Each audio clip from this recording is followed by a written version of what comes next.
हमारे देश में लोकसभा चुनाव खत्म हो चुके हैं और अब कई राज्यों में विधानसभा और उपचुनाव की तैयारियां हो रही है। लेकिन एक बार फिर ईवीएम का जिन्न जाग उठा है। दरअसल विदेश में भी ईवीएम के जरिए चुनाव की पारदर्शिता पर सवाल खड़े हुए हैं। इसे लेकर कांग्रेस नेता राहुल गांधी ने भी देश में ईवीएम के जरिए हो रहे चुनाव पर तंज कसा है। आपको बता दें कि लोकसभा चुनाव में भाजपा ने 240, कांग्रेस ने 99 लोकसभा सीटों पर जीत हासिल की है। राहुल गांधी ने कहा कि भारत में ईवीएम एक ब्लैक बॉक्स की तरह है, जिसकी जांच करने की अनुमति किसी को भी नहीं है। कांग्रेस नेता ने इस बात पर जोर देते हुए कहा कि जब हमारे देश की चुनावी प्रक्रिया की पारदर्शिता पर गंभीर सवाल खड़े हो रहे हैं। राहुल गांधी ने आगे कहा कि जब संस्थाओं में जवाबदेही की कमी होती है तो लोकतंत्र एक दिखावा बन जाता है और धोखाधड़ी का शिकार हो जाता है।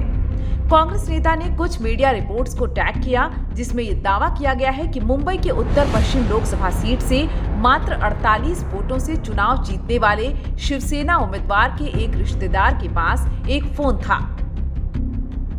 जिसमें ईवीएम अनलॉक हो जाता है। राहुल गांधी ने टेस्ला और सोशल मीडिया साइट एक्स के सीईओ एलन मस्क के उस पोस्ट को भी टैग किया, जिसमें एलन मस्क ने लिखा है कि हमें इलेक्ट्रॉनिक वोटिंग मशीनों को खत्म कर देना चाहिए, क्योंकि इसे इंसान या एआई के जरिए हैक किए जाने की संभावना कम है, लेकिन फिर भी बहुत अधिक है।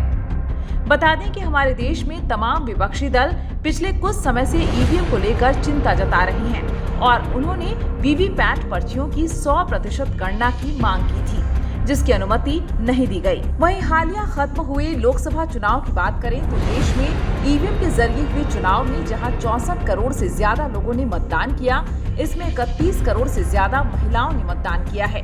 इन आंकड़ों पर खुशी जताते हुए भारतीय चुनाव आयोग के मुख्य चुनाव आयुक्त ने कहा था कि भारत ने लोकसभा चुनाव में विश्व रिकॉर्ड बनाया है। यह आंकड़ा G7 देशों के मतदाताओं का 1.5 गुना और यूरोपीय संघ के 27 देशों के मतदाताओं का 2.5 गुना है।